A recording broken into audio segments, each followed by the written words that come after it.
اعوذ باللہ من الشیطان الرجیم بسم اللہ الرحمن الرحیم۔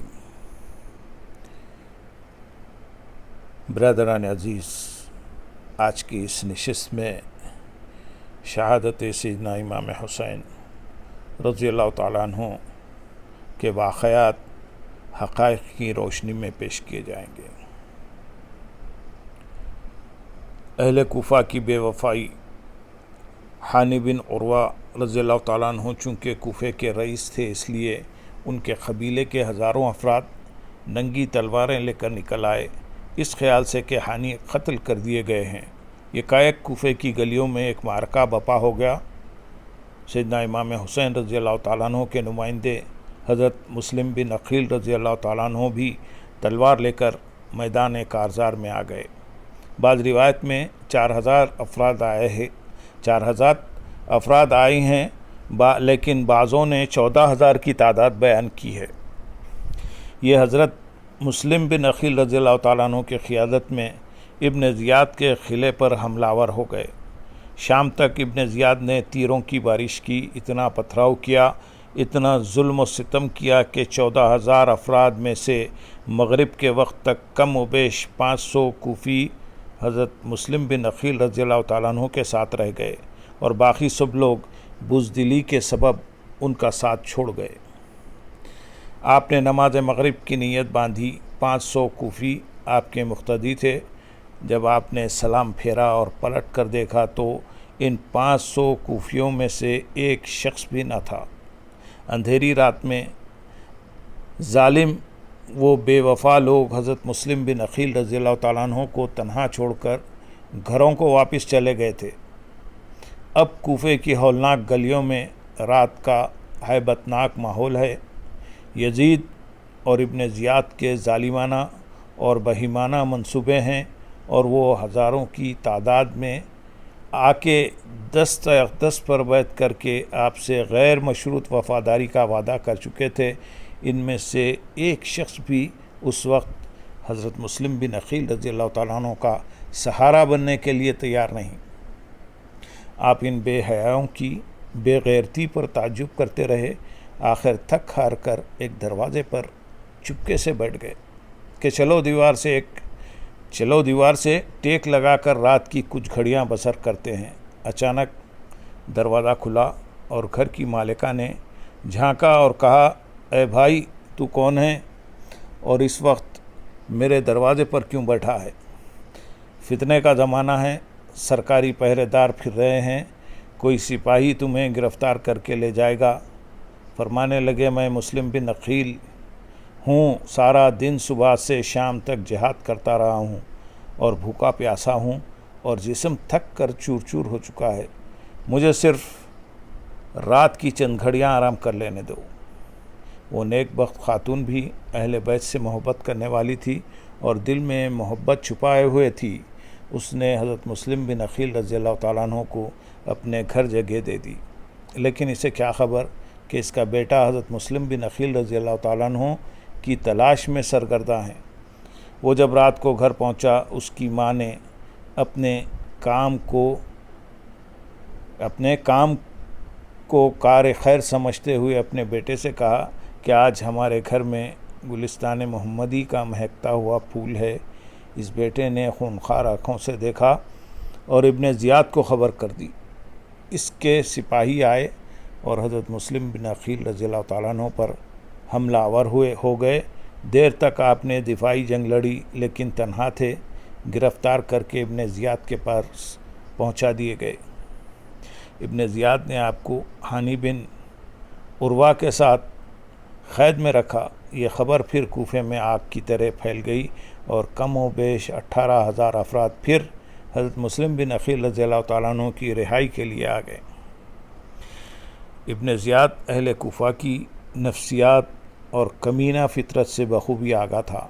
اس سے علم تھا یہ لوگ انتہائی بزدل، ڈرپوک اور کم ہمت ہیں، شیر کی طرح آگے آتے ہیں، مگر مد مقابل کے بگڑے تیور دیکھ کر فوراً ہی سہم جاتے ہیں۔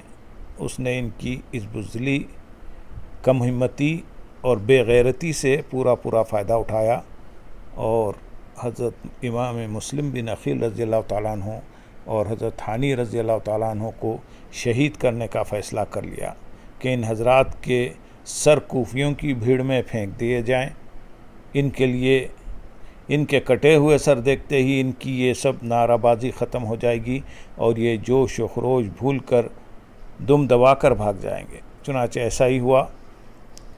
ان دونوں کو شہید کر کے جب ان کے سر کوفیوں میں پھینکے گئے تو ان کے ہاتھ پیر پھول گئے، خوف سے کانپ اٹھے اور کھسکنا شروع ہو گئے۔ آہستہ آہستہ نوبت یہاں تک پہنچی کہ 18,000 افراد میں سے ایک بھی نہ بچا اور سب دم دبا کر اور جان بچا کر بھاگ گئے۔ حضرت مسلم بن عقیل رضی اللہ تعالیٰ عنہ نے جب یہ منظر دیکھا تو اپنے چھوٹے صاحبزادوں کو، جو کہ معصوم بچے حضرت محمد اور حضرت ابراہیم اپنے ابا کے ساتھ کوفہ آئے تھے، ان کو قاضی شریح کے ہاں حفاظت کے لیے بھیج دیا۔ تاریخ کی اکثر کتابوں میں یہی کچھ آتا ہے کہ حضرت محمد اور حضرت ابراہیم، جو حضرت مسلم بن عقیل رضی اللہ تعالیٰ عنہ کے بیٹے تھے اور معصوم تھے، ان کو بھی حضرت مسلم بن عقیل رضی اللہ تعالیٰ عنہ کی شہادت کے بعد شہید کر دیا گیا تھا۔ لیکن روضہ شہداء میں ملا حسین کاشفی نے اس واقعے کو یوں بیان کیا ہے کہ حضرت مسلم بن عقیل رضی اللہ تعالیٰ عنہ نے ان دونوں شہزادوں کو حضرت شریح رضی اللہ تعالیٰ عنہ کے ہاں بھیج دیا اور فرمایا تھا کہ بیٹو تم ادھر ٹھہرو، میں تمہارے چچا ہانی کی رہائی کے لیے جنگ کرنے جا رہا ہوں اور ابھی لوٹ کر آتا ہوں۔ وہ دونوں اسی لمحے سے اپنے والد کی واپسی کا انتظار کر رہے تھے۔ سارا دن گزر گیا، پھر ساری رات بیت گئی، لیکن حضرت مسلم بن عقیل رضی اللہ تعالیٰ عنہ واپس تشریف نہ لائے۔ ان معصوم بچوں نے پردیس میں ایک لقمہ تک تناول نہ کیا تھا۔ ایک عجیب پریشانی تھی، مایوسی کی کیفیت تھی، نہ پانی پیتے تھے نہ کھانا کھاتے تھے۔ جب قاضی شریح پرنم آنکھوں کے ساتھ 10 بستہ شہزادوں کے سامنے پیش ہوتے، عرض کرتے شہزادوں کھانا کھا لو، تو وہ عرض کرتے چچا جان ہم اپنے ابا جان کے بغیر کھانا نہیں کھائیں گے، ہم ان کا انتظار کر رہے ہیں۔ اور قاضی شریح ایک آہ بھر کر سر جھکا لیتے، نہ وہ بیان کر سکتے تھے اور نہ ہی وہ چھپا سکتے تھے۔ پرنم آنکھوں کے ساتھ لوٹ جاتے، پھر آ کر عرض کرتے تو پھر وہی جواب ملتا کہ چچا ہم اپنے ابا جان کے بغیر کھانا نہیں کھائیں گے۔ یہ کشمکش جاری رہی۔ 2 دن سے بچے بھوکے اور پیاسے ہیں۔ پھر چھوٹا ابراہیم اپنے بڑے بھائی سے کہتا ہے، بھائی جان اللہ جانے ابا جان کب آئیں گے، میں مدینے کی گلیوں کے لیے اداس ہو گیا ہوں، میرا دل چاہتا ہے کہ ہم دوڑ کر واپس مدینہ چلے جائیں۔ اور مدینے کے بچے کہتے ہوں گے کہ ابراہیم ہمیں کوفہ جا کر بھول گیا ہے۔ اس قسم کی معصومانہ گفتگو دونوں بھائی آپس میں کر رہے ہیں۔ قاضی شریح کو اور اس کے گھر والے اس گفتگو کو سن رہے ہیں، ان کا کلیجہ پھٹا جا رہا ہے۔ اسی اثناء میں کوفے کی گلیوں میں اعلان ہو گیا کہ جو شخص مسلم بن عقیل رضی اللہ تعالیٰ عنہ کے دونوں بیٹوں کو گرفتار کر کے لائے گا، اسے انعام و اکرام سے نوازا جائے گا، اور جو شخص ان دونوں کو اپنے گھر میں پناہ دے گا اسے سخت سزا دی جائے گی۔ اب قاضی شریح سے رہا نہ گیا، اس لیے کہ ہر طرف جاسوس ان بچوں کی تلاش میں تھے۔ اس پر وہ دل تھام کر بڑی پریشانی کے عالم میں شہزادوں کے سامنے آ کر عرض کرنے لگے، میں بڑے افسوس کے ساتھ تمہیں یہ خبر سنانے کے لیے مجبور ہوں کہ تمہارے بابا حضرت مسلم بن عقیل رضی اللہ تعالیٰ عنہ کو شہید کر دیا گیا ہے، اور یہ ہزاروں کوفی جو کل تک تمہارے ہاتھ چومتے تھے، تمہارے دامن چھو چھو کر اپنی آنکھوں سے لگاتے تھے اور تمہارے بابا کے ہاتھ پر بیعت کر کے ان کی خاطر کٹ مرنے کا اعلان کرتے تھے، سب کے سب تمہارا ساتھ چھوڑ چکے ہیں۔ اب سوائے اس کے کوئی چارہ نہیں کہ تم چپکے سے مدینہ چلے جاؤ۔ اگر میں تمہیں مزید اپنے گھر میں ٹھہراتا ہوں تو کسی بھی لمحے تمہاری گرفتاری عمل میں آ سکتی ہے۔ بچے رو دیے، انہوں نے سمجھا کہ شاید باقی کوفیوں کی طرح چچا بھی ہم سے باغی ہو گیا ہے۔ کہنے لگے چچا جان کیا آپ بھی ہمیں گھر سے نکالنے لگے ہیں؟ عرض کیا نہیں شہزادو، بات یہ نہیں، تمہاری حفاظت اسی طرح ممکن ہے کہ تم مدینہ چلے جاؤ۔ صبح سویرے فلاں جگہ سے ایک قافلہ مدینہ کو روانہ ہو رہا ہے، وہ تمہیں وہاں پہنچا دے گا۔ پھر اپنے بیٹے اسد کو بلایا اور کہا، اسد، صبح سویرے ان دونوں بچوں کو لے جا کر ان قافلے والوں کے سپرد کر دینا، ان کی شناخت نہ کروانا، کسی کو پتہ نہ چل سکے کہ اجنبی کون ہے، وہ چپکے سے انہیں مدینہ چھوڑ دیں گے، پھر یہ شہزادے خود اپنے گھر چلے جائیں۔ اسد بن شریح علیہ صبح حضرت ابراہیم اور حضرت محمد کو لے کر اس قافلے کی جانب روانہ ہوئے، لیکن افسوس کہ یہ قافلہ کچھ دیر پہلے روانہ ہو چکا تھا۔ اس نے قافلے کی راہ کی طرف نظر دوڑائی، تھوڑے ہی فاصلے پر کچھ گرد اڑتی ہوئی نظر آ رہی تھی۔ اسد بن شریح نے کہا، بچوں، وہ گرد اسی قافلے کی ہے، تمہارے ساتھ میرا جانا اور دوڑنا کچھ مناسب نہیں ہے، بلکہ مصلحت کے خلاف ہے، تم دوڑ پڑو، جلد ہی اس قافلے کے ساتھ مل جاؤ گے۔ معصوم بچوں نے اس کا شکریہ ادا کیا اور ایک دوسرے کے ہاتھ پکڑ کر قافلے کی جانب دوڑ پڑے۔ بچے بہت کم عمر تھے، راستہ خاردار تھا، تیزی سے دوڑا بھی نہ جاتا تھا۔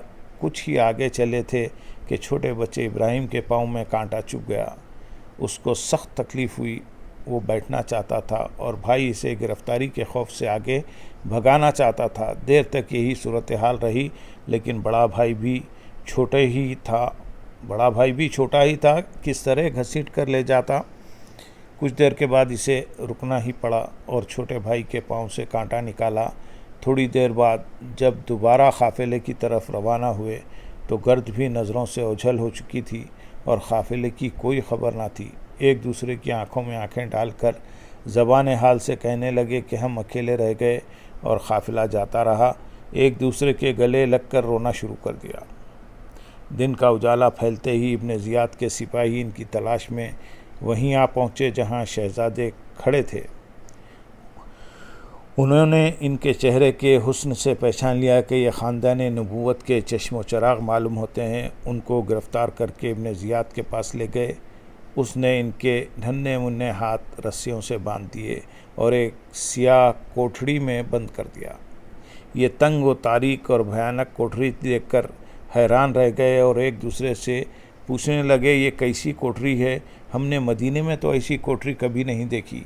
وہ معصوم جیل کے تصور سے نہ آشنا تھے، انہیں کیا معلوم کہ جیل خانہ کیا ہوتا ہے، اس لیے اداس اور غمگین ایک دوسرے سے چمٹ کر اسی کالی کوٹھری میں بیٹھ گئے۔ ان بچوں نے 3 دن سے کچھ کھایا پیا نہ تھا، جسم نڈھال ہو چکا تھا اور پریشانی کی کیفیت اس کے علاوہ تھی۔ رات بھر رسیوں کی تکلیف کے سبب روتے رہے، پریشانی میں ساری رات تڑپتے رہے۔ یہ منظر دیکھ کر ایک سپاہی پہرے دار کو ترس آ گیا۔ اس نے چپکے سے ان کی رسیاں کھول دیں اور اپنی انگوٹھی انہیں دے کر کہنے لگا، شہزادو، میں بھی دل میں تمہارے ہی خاندان کی محبت چھپائے ہوئے ہوں، لیکن حالات نے ظلم و ستم اور جبر و بربریت پر مجبور کر دیا ہے۔ میری انگوٹھی لے جاؤ، چپکے سے چھپا کر قدسیہ کے مقام پر پہنچ جاؤ۔ قادسیہ میں فلاں جگہ میرا بھائی رہتا ہے، اس کا یہ نام ہے، اسے میری انگوٹھی دکھا دینا، وہ تمہیں عافیت سے مدینہ پہنچا دے گا۔ ان معصوم بچوں کو کیا خبر کہ قادسیہ کہاں ہیں؟ ڈر کے مارے اب کسی سے پوچھتے بھی نہ تھے۔ رات کو چل پڑے، ساری رات گھوم پھر کر بالآخر جب صبح طلوع ہوئی تو یہ دیکھا کہ کوفے کی گلیوں میں ہی چکر لگا رہے ہیں اور قادسیہ کی کوئی خبر نہیں کہ وہ کہاں ہیں۔ فاصلے پر دیکھا کہ ایک ویران خشک درخت کا تنا ہے جس کا خول ہے۔ چھوٹے سے معصوم بچے پھر ایک دوسرے کے گلے لگ کر رو پڑے اور درخت کے خول میں چھپ گئے کہ سارا دن تو یہاں رہیں، پھر رات ہوگی تو دیکھا جائے گا۔ وہ کھڑے ہی تھے کہ درخت کے قریب بہنے والی ایک چشمے سے پانی بھرنے کے لیے ایک لونڈی ادھر آ گئی۔ اس کی نظر جب ان 2 معصوم بچوں پر پڑی تو بولی، تم کون ہو؟ سچ بولنے کے عادی تھے، بول پڑے، ہم مسلم بن عقیل کے بیٹے ہیں۔ فوراً آئی اور ان دونوں شہزادوں کو اپنے گھر لے گئی، ان کو نہلایا دھلایا، دن بھر ان کا خیال رکھا، رات کو ایک الگ کمرے میں کھانا کھلا کر چھپا دیا۔ اس عورت کا خاوند ان شہزادوں کی تلاش میں سارا دن سرگرداں رہا تھا۔ تھک ہار کر رات کو گھر پہنچا اور کھانا کھا کر اپنے کمرے میں لیٹ گیا۔ ایک کمرے میں وہ مالکہ اور اس کا شوہر لیٹے ہوئے تھے، دوسرے کمرے میں تنہا 2 معصوم بچے تھے۔ اچانک رات کو ایک بھائی خواب دیکھتا ہے کہ بہشت کا منظر ہے اور ہمارے نانا سیدنا محمد مصطفیٰ صلی اللہ علیہ وسلم ایک مجلس میں جلوہ فرما ہیں۔ وہ بچہ دیکھتا ہے کہ حضور صلی اللہ علیہ وسلم کے دربار میں حضرت علی رضی اللہ تعالیٰ عنہ شیر خدا بھی ہے، اور حضرت سید عالم فاطمۃ الزہرا رضی اللہ تعالیٰ عنہ بھی ہیں، حضرت امام حسن رضی اللہ تعالیٰ عنہ بھی ہیں، اور ان کے والد حضرت مسلم بن عقیل رضی اللہ تعالیٰ عنہ بھی ہیں، اور حضور صلی اللہ علیہ وسلم حضرت مسلم بن عقیل رضی اللہ تعالیٰ عنہ سے فرما رہے ہیں، بیٹے مسلم بن عقیل خود آ گئے ہو اور بچوں کو اکیلا چھوڑائے ہو۔ اس پر حضرت مسلم بن عقیل رضی اللہ تعالیٰ عنہ رو کر عرض کرتے ہیں، یا رسول اللہ صلی اللہ علیہ وسلم چند گھڑیوں کی بات ہے، وہ بھی آ رہے ہیں۔ بس یہ گفتگو سنی، یہ منظر دیکھا تو بچے بے ساختہ چیخ اٹھا، اس کی چیخ بلند ہوئی اور دوسرا بھائی بھی بے ساختہ چیخ پڑا، اور پھر دونوں ایک دوسرے کے گلے لگ کر رونے لگے۔ بھائی نے پوچھا، بھائی تم کیوں رو رہے ہو؟ وہ کہنے لگے، ابھی ہمارے نانا جان نے بابا جان سے پوچھا ہے کہ مسلم بچوں کو اکیلا کیوں چھوڑائے ہو، اور بابا جان نے کہا کہ حضور وہ بھی آ رہے ہیں۔ بڑا بھائی قسم کھا کر کہنے لگا، ابراہیم نے بھی یہ منظر دیکھا ہے۔ بس وہ زار و خطار رو پڑے۔ ان کی آواز بلند ہوئی تو اس ظالم کی آنکھ بھی کھل گئی۔ اس نے اپنی بیوی سے پوچھا، اس کمرے میں کون بچے رو رہے ہیں؟ اس نے جواب دیا کہ ظالم اب اس قصے کو بھول جا۔ خیر اس نے بیوی کو مارا پیٹا اور سختی سے دروازہ توڑ کر اندر گھس گیا۔ بچے تھرا رہے تھے، خوف سے کانپ رہے تھے۔ اس نے آ کر بچوں کو گیسوں سے پکڑا، تماچوں سے مارنا شروع کر دیا۔ وہ ظالم کہتا تھا کہ ظالموں، میں 3 دن سے مسلسل تمہاری تلاش میں ہوں اور تم یہاں آرام سے چھپے ہوئے ہو، نہ مجھے کھانے کا ہوش ہے نہ پینے کا۔ تم نے مجھے بے حد پریشان کیا ہے، اب میں تمہیں نہیں چھوڑوں گا۔ بچوں نے کہا، بتاؤ تو صحیح ہم نے تمہارا کیا بگاڑا ہے؟ تم ہمیں کس وجہ سے مار رہے ہو؟ وہ آگے کوئی جواب نہ دے سکا اور گرفتار کر کے ابن زیاد کے پاس لے گیا۔ ابن زیاد نے بھی ان بچوں کو قتل کرنے کا حکم دے دیا۔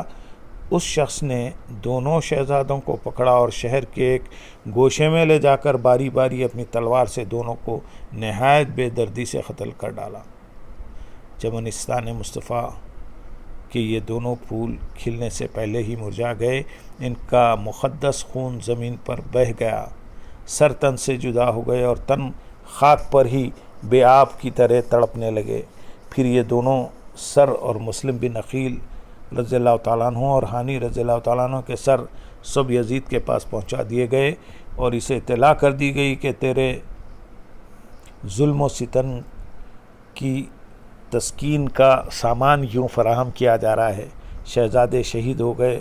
شہادت سے پہلے وہ اس بات پر بھی پریشان رہے کہ ہم تو جا رہے ہیں، لیکن کوئی ہمارے چچا حسین رضی اللہ تعالیٰ عنہ کو خبر کر دیتا اور انہیں پتہ چل جاتا کہ کوفی پھر گئے ہیں، وہ یہاں تشریف نہ لائیں۔ یہی تمنا دل میں لیے وہ دنیا سے رخصت ہو گئے۔ اللہم صلی علی سیدنا محمد وعلی آل سیدنا محمد وبارک وسلم۔